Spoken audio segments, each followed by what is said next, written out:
problem. So if you try to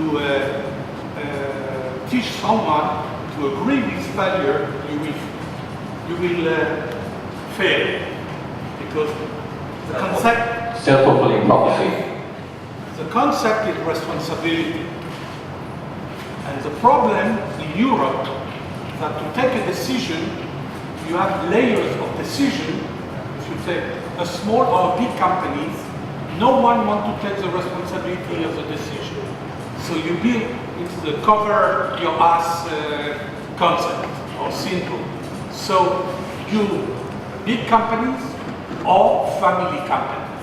This is the problem of the SMEs in Europe, that you don't want to take the responsibility and you try to push the responsibility somewhere else. So if we take the culture of Israel, and it's not only because the army that the youth take responsibility or risk responsibility very, very quickly, and they have to, and if they have a tank to drive, even if they are not officers, they have to take decisions very quickly. And so it's a structural, but it's also in your daily life. And also the fact that we are immigrant, still immigrant society, like in the States, like the new frontier of California. So you understand that you have to take your own responsibility to do something. If you are convinced that you go on your own responsibility, you will agree with failure. The problem is when you refuse your responsibility, so it's maybe chicken and egg, but through given responsibility, you can overcome the problem of failure. And just on the when we discuss, I have a French accent because I'm born in France, so I do a little bit Europe, and travel a lot to Brussels and so on. And when we sell the programs, the European program here, we say that we have to meet, because responsibility and self-decision can very quickly get to mess.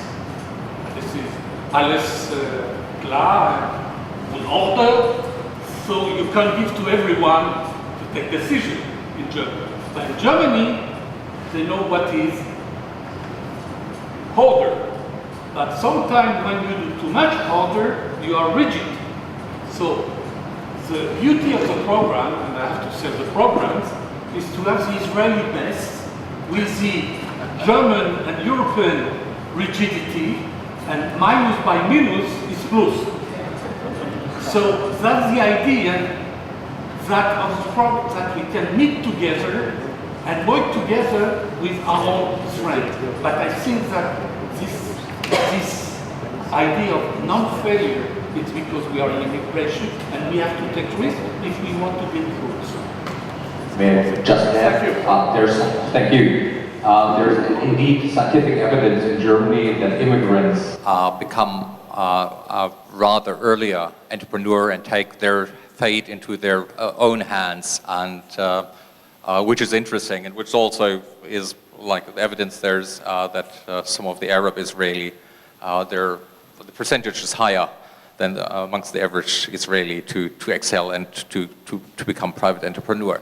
But I also, it's like mentality is a question that obviously lasts until sunset, and can be, because everyone has something to say about it, and everybody has obviously his or her observations. Very often, it's obviously the individual, and very often it's part of the structure, and part of the Israeli success that we, at least in my view, my humble view, is the chief scientist of the Israeli ministry. It's something that is very unique, and I think it's a part of the jigsaw that becomes very effective. Is there, I think Avi Masson was here. Is there anyone here from the chief scientists? Marcel, you're the only one? No, next to Rana Arad. Well, there are 5 chairs there, Rana. Could you please come up? Would be great. You get the mic. No, not Marcel, Rana. It's because very often it's like there's an old saying by Bertolt Brecht. He said, Caesar conquered Le Gaulle. Sorry, Marcel. Caesar conquered what's today France. And Brecht is asking is, didn't he have even a cook with him? And very often we talk about the Obama administration, which means a lot of people giving advice to Barack Obama. And the chief scientist is not the chief scientist, but there are smart people behind it. It's a real think tank. And I just wanted to shed some light today's glorious day on the people behind Marcel and everyone else who is supporting that. Can you please, because we have a number of people from around Europe who may not be very familiar with the chief scientist, could you please explain, what are you doing? So, and am I wrong?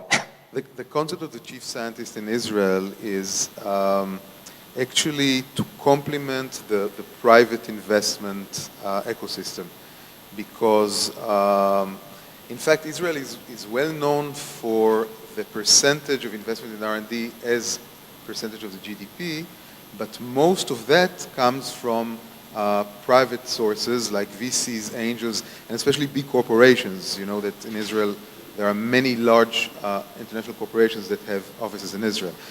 However, some part of it comes from the government, and this is the chief scientist. The chief scientist has a budget of about $400 million per year.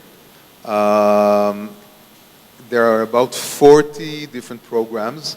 The incubators, which has become a program which has become well known. We have a program called Dufa, which focuses on early stage entrepreneurs. But the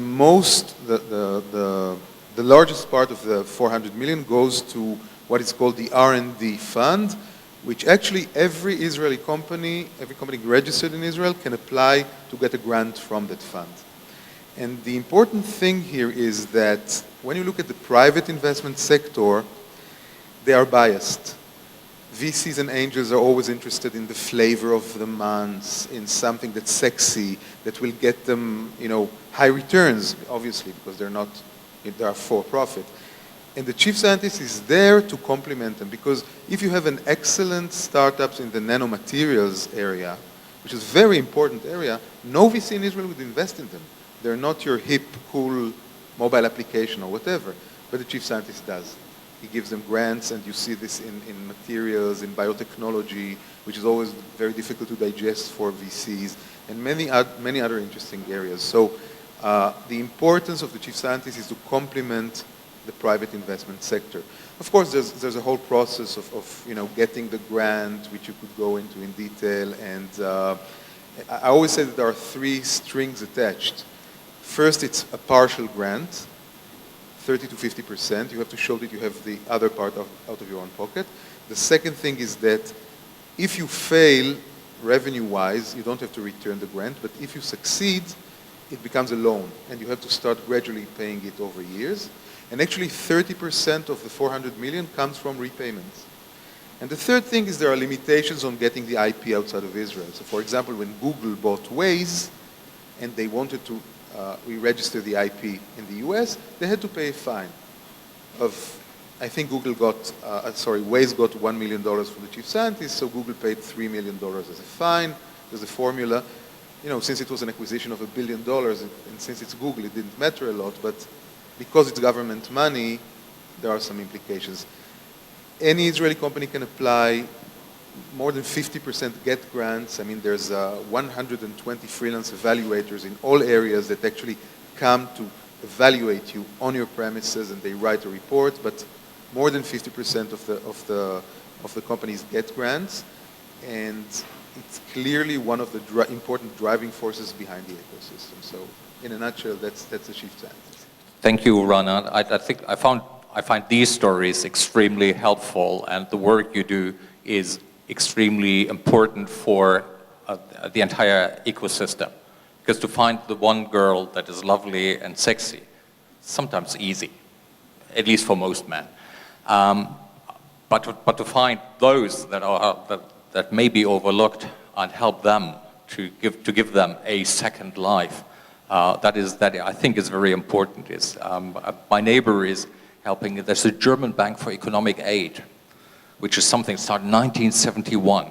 And they received a government grant at the beginning and said, you can invest everywhere in the world, but important is it must be a third world country. Second is no financing available for that project. So they only look at all those projects that have been turned down by their local banks or the local financing system. And until today, they're profitable since 1971. They have had bad investments, but they haven't had a bad year since then. But again, unlike VCs, they're not forced to produce a certain margin.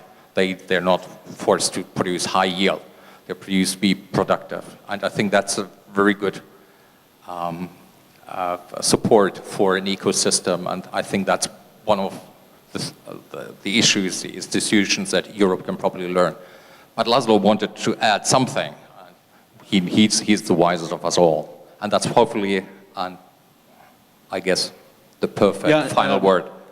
I just wanted to add, which is very nicely connects to what you have said regarding the EU granting programs. There is a significant difference what we can see here. This soft loan kind of solution. So if you fail, you don't have to pay back. If you are successful, you have to pay back. Now, in a case of EU, there is a completely different logic. First of all, these are grants. So if you use it, great. And then comes in an additional concept, the sustainability. So you have to prove that if you got a grant, you have to prove it by the application and then later on by the audits, that you can sustain the results, what you have achieved through the grant, for at least 2 years or 3 years. Now this is in some cases, obviously, this is very important. So if you build a highway and you got a grant for it, obviously the highway should be kept up and used. And I don't continue with examples. But if you build a startup, if you require the 2 years after you have finished the project, sustain it, what kind of effect does it have? That people are afraid of killing a company, although it should have been killed, and probably those who failed, I mean, in the cases if it doesn't produce anything, and the people would be liberated to do something else in the same amount of time till they try to cover that actually this is not a failure. And this is, I think, this is a big problem. And even in Horizon 2020, and also in some local granting systems. And here we have something that we should change, and this is connected also to this failure issue. So you said that, okay, it's very hard, and I'm also against making nations, characterizing nations, that this one is like that and that's one is like that, although everyone does it. But here there is a strong issue that you can see and pinpoint where actually this complete unacceptance that not everything is successful in life. Sometimes you have to reckon with that, but we don't do that in Europe. We don't do that in Horizon 2020, and we don't do that in many, I don't know of many national programs, but I know some of them, including ours, that the same concept prevails. And that's something we should change. Thank you. I think Alex, gives me the sign it's time. Thank you for listening. 60 minutes, even a bit more than 60 minutes, I'm afraid. I hope it was entertaining enough. I hope it was informative enough. I wish the entrepreneurs, Victor and Chris, good luck with your firms and with your investments, and we'll be looking closely. And obviously, if everyone supports you, then this should work. Ron, continue to do your good work, and don't be afraid if Europe copycats some of the good ideas that Israel has produced with the chief scientists. Good luck, and thank you, Itzik, for coming. Good luck. I guess the two of you have something in common. You want to overcome a certain attitude, and so both of you, good luck, because I guess not only Israel, but the region needs peace and prosperity. Thank you all for coming, and have a good afternoon. And there's lunch waiting outside for you. Thank you.